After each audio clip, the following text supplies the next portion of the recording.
आज का टॉपिक है हॉट टब। जी हाँ, आप जिनसे प्यार करते हैं, आप उनके लिए बहुत तड़पते हैं, तो क्या वो भी आपके लिए उतना ही तड़पते हैं? क्या उनको भी आपसे उतना ही प्यार है? आप कांटेक्ट सिचुएशन में नहीं है, और अगर आप कांटेक्ट सिचुएशन में है भी, तो आप उनके लिए उतना ही तड़पते हैं, उतना ही पागल हैं, उतना ही हर्ट होते हैं, आपको चेस्ट में उतना ही पेन होता है जितना उनको होता है। तो हम चेक करने वाले हैं आपकी तरह वो भी तड़पते हैं क्या आपके लिए, ठीक है ना? तो अभी हम चेक करने वाले हैं। यहाँ पे एक मैसेज आ गया है, ठीक है। और मैं, अगर आप मेरी इस वीडियो में बने रहें, आप रेजोनेट कर लीजिए तो क्लेम कर लेना जय बालाजी, हर हर महादेव। भगवान का नाम लेना बहुत कंपलसरी है इस वीडियो को सुनते समय पर।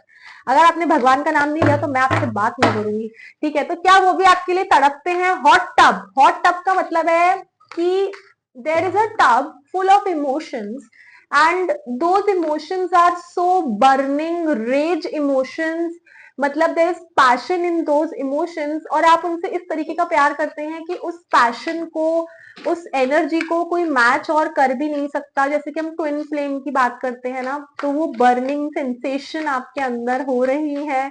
और यहाँ पे हम कुछ मैसेजेस देखने वाले हैं कि क्या वो भी आपके साथ में आपके लिए तड़पते हैं। और यहाँ पे पहला मैसेज लीगल इशू का आया है।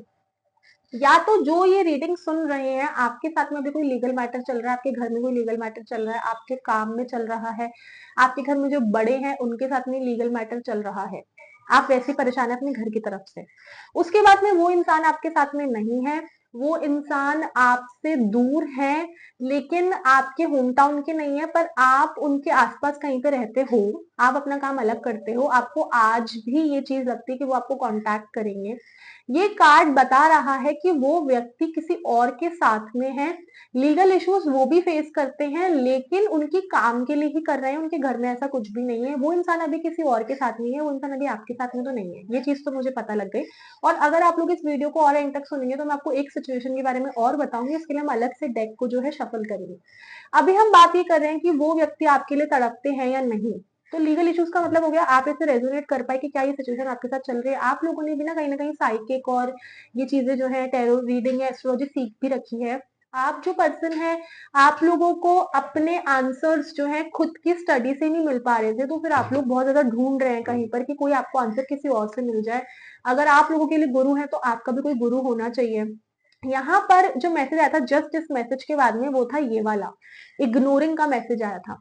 दिस कार्ड इज सेइंग कि उस इंसान ने ना आपको पिछले कुछ अभी 6 महीने 1 साल पहले बहुत ज्यादा इग्नोर भी किया है। और ऐसा कभी भी नहीं हो कि आप लोग टकरा जाओ, कहीं मिल जाओ, ऐसा कुछ हो ही नहीं रहा है कि कहीं आप बाहर निकलो तो वो आपको मिल जाए। आप लोग बहुत सोचते हो कि वो इंसान मिले, हो सकता है कभी कभी आप उनके घर के बहुत करीब भी हो, लेकिन वो इंसान कभी आपसे टकराते ही नहीं है। मतलब भगवान यूनिवर्स भी आपको ऐसे कोइंसिडेंटली मिलवाने की कोशिश भी नहीं कर रहे हैं। तो आप लोग उनसे दूर हैं, और अब आपको बहुत ज्यादा फीलिंग आती है कि जितना मैं उसे प्यार करती हूँ, जितना मैं उसे याद करती हूँ, जितना मैं उसे सोचती हूँ, तो क्या वो इंसान भी मेरे लिए उतना ही सोचता है, उतना ही मेरे लिए तड़प रहा होगा? फिर यहाँ पर मैसेज आता है फेक फ्लेक्सिंग का। That person use to pretend that person is rich, or maybe they show off a lot and they have this egoistic problem कि मैं इतना बड़ा हूँ या बड़ी हूँ, मुझे बहुत कुछ आता है, बहुत टैलेंट, बहुत पैसा है, हमारे पास इतना कुछ है, ये है वो है। शो ऑफ वाला इंसान जो है ये बहुत रहे हैं, और शो ऑफ करते करते जब आपने सच में असल में इनसे पूछा कि यार तुम मतलब सच में हो क्या, तो उनको बहुत बुरा लग गया कि आपसे आपने क्यों सवाल करा। या तो आप गोल्ड डिगर टाइप पर्सन हो, चाहे मेल हो या फीमेल, जो भी मेरी रीडिंग सुन रहे हैं वो आप गोल्ड डिगर समझ रहे थे। किस बात का गोल्ड डिगर समझ रहे थे? जब उनके पास में गोल्ड था ही नहीं आपको कुछ भी देने के लिए। कभी कभी ऐसे व्यक्ति जो होते हैं, वो अपनी लाइफ में हर वो गलती कर रहे होते हैं, हर वो गलत काम कर रहे होते हैं, हर तरीके के एडिक्शन इनकी लाइफ में होते हैं, और पूरे स्पॉइल्ड होते हैं, लेकिन मतलब लाइफ में हर चीज लेट करी होती है, लेट ब्लूमर्स होते हैं, मतलब कि लाइफ में लेट इनकी लाइफ में कोई अचीवमेंट इनको मिलेगी या पता नहीं मिलेगी भी नहीं। इनकी लाइफ में अचीवमेंट शादी करना ही होता है बस। तो ये वाली जो चीज है, ये जो व्यक्ति है, ये बिल्कुल ऐसे ही है। फिर रिजेक्टेड, इन्होंने आपको रिजेक्ट करा, आपने इनको रिजेक्ट करा, लेकिन ये जो है हर जगह यही बोलते फिरता है कि उन्होंने आपको रिजेक्ट किया है, जबकि रिजेक्शन दोनों तरफ से था ही नहीं। वो सिचुएशन ऐसी थी कि कभी क्लोजर भी पूरा नहीं हुआ आप लोगों का, तो रिजेक्शन तो कोई क्या ही देगा। सेम शिट डिफरेंट डे, यहाँ पर ये कार्ड बता रहा है कि हर दिन जो है वो निकलता जा रहा है, पर आपकी सिचुएशन तो सेम ही है, और वो व्यक्ति अपनी लाइफ में आगे बढ़ गया है। जो दिखने में तो लग रहा है आपको कि वो मूव ऑन हो गया, पर अंदर से उसका क्या हाल है वो ये है कि वो व्यक्ति भी खुश नहीं है। जो भी वो चाहते थे अपनी फैमिली को दिखाने के लिए, सोसाइटी को दिखाने के लिए तो हो गया, लेकिन अंदर से वो बिल्कुल अशांत है। अंदर से वो किसी ना किसी जीवन की, सांसारिक जीवन की वस्तुओं के पीछे भाग रहे हैं। वो लड़की हो सकती है, पैसा हो सकता है, अल्कोहल हो सकती है, पार्टीज हो सकता है, क्लबिंग हो सकता है, ट्रैवलिंग हो सकता है, अय्याशी करना, पैसे खराब करना, इसमें वो भाग रहे हैं। तो वो बिल्कुल ऐसे ही व्यक्ति हैं और आपको ये सब पता है, पर आपने सोचा था कि मैं कैसे शादी के बाद एडजस्ट करूंगी या करूंगा, लेकिन फिर भी आपने वो चीजों में जो है ध्यान रखा। अब यहाँ पर हर रोज आप तड़पते हो, लेकिन कोई वहां से कॉन्टेक्ट सिचुएशन नहीं है भाई कि वो सच में आपको कहीं से स्टॉक कर रहे हो, आपको जानते हो, आपको देखते हो, आपसे बात करने की कोशिश कर रहे हो। क्रिएटिविटी, यहाँ पर एक मैसेज आ गया है कि आप अपनी लाइफ में जितने भी आगे बढ़े हैं ना, उन्होंने या तो आपको स्टॉक करने की कोशिश करी है और अब वो क्रिएटिविटी से कर रहे हैं। मतलब या तो आपको कॉन्टेक्ट करेंगे किसी दूसरे इंसान के थ्रू, म्यूचुअल इंसान के थ्रू आपके बारे में पता करने की कोशिश करेंगे, साथ ही आप जैसे भी हो ना, आपकी चीजों को कॉपी करके अपनी लाइफ में करने की कोशिश करेंगे। यहाँ तक कि ये लोग इतना कॉपी करते थे कि जैसे आप हंसते हो उनको भी वैसे ही हंसना होता था। आपकी पूरी संगत उनमें मिल चुकी थी, आप पूरे रंग में रंग हो चुके थे, आप लोग बिल्कुल ऐसे हो गए थे। लेकिन उसके बाद में जो सडनली हुआ वो यही हुआ कि वो जो अदर पर्सन है उन्होंने कहीं ना कहीं कोई ऐसा बहाना दे दिया घर का, समाज का, और आपसे दूर हो गए। यहाँ पर जो क्रिएटिविटी का कार्ड आ रहा है, यहाँ पे आपको लग रहा है कि वो इंसान आप जैसा इंसान ढूंढ भी रहा था लेकिन उसको मिला नहीं, और जो मिला है वहां से वो एडजस्ट नहीं कर पा रहे। वो आपके लिए तड़पते हैं पर दिखा नहीं सकते, क्योंकि शुरू से ही उन्होंने अपने सारे इमोशंस, अपनी सारी माइंडसेट को हमेशा छुपा के रखा है, प्रिटेंड ही किया है, एक्ट ही किया है। मैंने यहाँ पे आपको एक कार्ड बताया था, यहाँ पर था फेक फ्लेक्सिंग का कार्ड आया था, और ये कार्ड एक्चुअली यही तो बताता है कि वो व्यक्ति जो नहीं है वो दिखाने की कोशिश कर रहा होता है। असल में वो इंसान कभी आपको दिखाई नहीं पाया कि वो कैसा है। हमेशा औरों की लाइफ में क्या हो रहा है और क्या कर रहे हैं, किसने उनसे बात करी, किसने उनसे बात नहीं करी, बस उनका ध्यान इसमें रहता है, आपके ऊपर उनका ध्यान था नहीं। अब वो आपके लिए तड़प रहे हैं लेकिन आपसे बात नहीं कर सकते, क्योंकि हमेशा से एक्ट करते हैं, प्रिटेंड करते हैं, तो क्या ही बात करेंगे। लेकिन यहाँ पे जो मैं अब एक और डेक यहाँ पे कार्ड निकाल रही हूँ, वो हम ये बात करने वाले हैं कि वो व्यक्ति आपके लिए किस हद तक तड़प रहे हैं, वो आपसे कितना प्यार करते हैं, क्या वो अपनी लाइफ में कुछ ऐसी कोशिश कर रहे हैं जिसकी वजह से वो आपसे बात कर पाए, आपके बारे में जान पाए, या वो आपको मिस करते हैं। क्या जैसे आपको मेमोरीज याद आती है पुरानी, क्या उनको मेमोरीज याद आती हैं।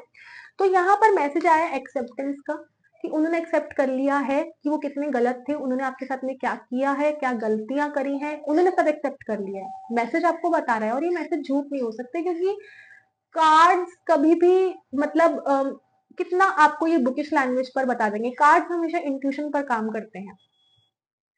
यहाँ पे कार्ड बता रहा है उन्होंने एक्सेप्ट कर लिया है, यहाँ पे लिखा है कि ट्रू लव था, और ये चीज उनको पता है। आज भी उनको नींदों में या सुबह उठ के आपकी याद आती है, या वो आपको स्टॉक करने की कोशिश करते हैं, कहीं ना कहीं से आपके वेयर अबाउट्स जानने की कोशिश करते हैं।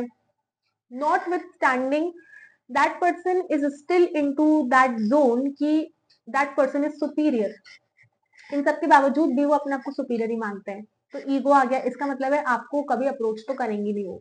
वो चाहते हैं भगवान कहीं से भिड़ा दे तो भिड़ा दे आप लोगों को, कहीं से भगवान मिलवा दे तो मिलवा दे, वो तो अप्रोच नहीं करेंगे। और आप हमेशा अप्रोच करने के लिए रेडी रहते हो, पहले भी थे, आज भी रेडी हो। तो वो इंसान आपके लिए उतना ही तड़पते हैं, उतना ही आपसे प्यार करते हैं, लेकिन वो आपके पास ना तो आ सकते हैं ना आपसे बात कर सकते हैं, क्योंकि उनके अंदर से ये बात कभी बाहर आएगी ही नहीं, ना वो निकालेंगे कि सोसाइटी उनके नीचे है ना कि उनके ऊपर, समाज उनके नीचे है। लोगों का कहना, लोग क्या सोचते हैं, सब कुछ नीचे होता है और उनके लिए सब कुछ बहुत ऊपर है। उनको लगता है लोग क्या सोचेंगे हमारे बारे में, ऐसे कैसे होगा, इसने मेरे बारे में ऐसे बोल दिया, क्योंकि वो उसमें इतना फंसे हुए हैं कि वो आपको कुछ मानते ही नहीं है।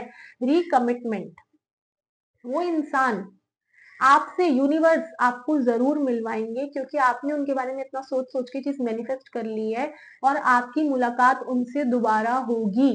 अगर वो अपनी लाइफ में सेटल हो भी गए ना, तो भी आपसे मुलाकात दोबारा होगी। आपका प्यार वापस आएगा, प्यार वापस जागेगा, आपकी मुलाकात दोबारा होगी, और वो भी आपके लिए अभी भी उतना ही फील करते हैं, बस वो दिखाते नहीं है। और वो संसार की उलझनों में है। संसार की उलझनों का मतलब होता है कि समाज के लिए, घर वालों के लिए जो भी उनको करना है, जो कि नेसेसरी है, वो कर रहे हैं। वो एक ऐसे एग्जाम्पल सोसाइटी के लिए बनना चाहते हैं, जिसकी वजह से उनको ऐसा लग रहा है कि जो भी मैं करूंगा, जैसे भी मैं करूंगा, यही एक एग्जाम्पल है, यही सही तरीका होता है, क्योंकि हमारे घर में भी ऐसा ही होता है, and we are mad about love. So उनको कोई भी, कहीं भी, वो उस व्यक्ति को कोई भी मिल जाएगा, तो वो ऐसे सोचते कि we are made for each other. यहाँ पे एंशियंट ट्री का कार्ड आया है। कि यहाँ पर ना आप लोगों का एक मीटिंग पॉइंट हुआ करता था, कोई पार्क, कोई ट्री जहाँ पर भी आप मिलते थे उसके आसपास कोई पेड़ था, या फिर कोई ऐसी चीज, कोई मंदिर था, या फिर कुछ ऐसा था जो एंशंट होते हैं, पुराने होते हैं, कोई पुराने घर घर होगा वहां पे उसके आसपास आप मिलते थे, कुछ ऐसा एंशंट जो बहुत पुरानी कोई दुकान बनी हुई होगी, कुछ बहुत पुराना कोई होटल बना हुआ होगा, कोई बहुत पुराना कैफे बना हुआ होगा, उस जगह आपकी मीटिंग बहुत होती थी। तो ये जो कार्ड आया उस व्यक्ति को वो जगह बहुत याद आती है, आपका वो मीटिंग पॉइंट याद आता है, वो लवर्स पॉइंट, वो मीटिंग पॉइंट, वो जगह, वो उसके आसपास की सराउंडिंग्स याद आती थी कि how you people use to go and do something. यहाँ पे कार्ड बता रहा है कि वो जो एंशियंट जगह है वहां पर वो आज भी जाते हैं कि कहीं आप उनको टकरा जाओ या मिल जाओ। तो ये उस जगह के बारे में बता रहा है।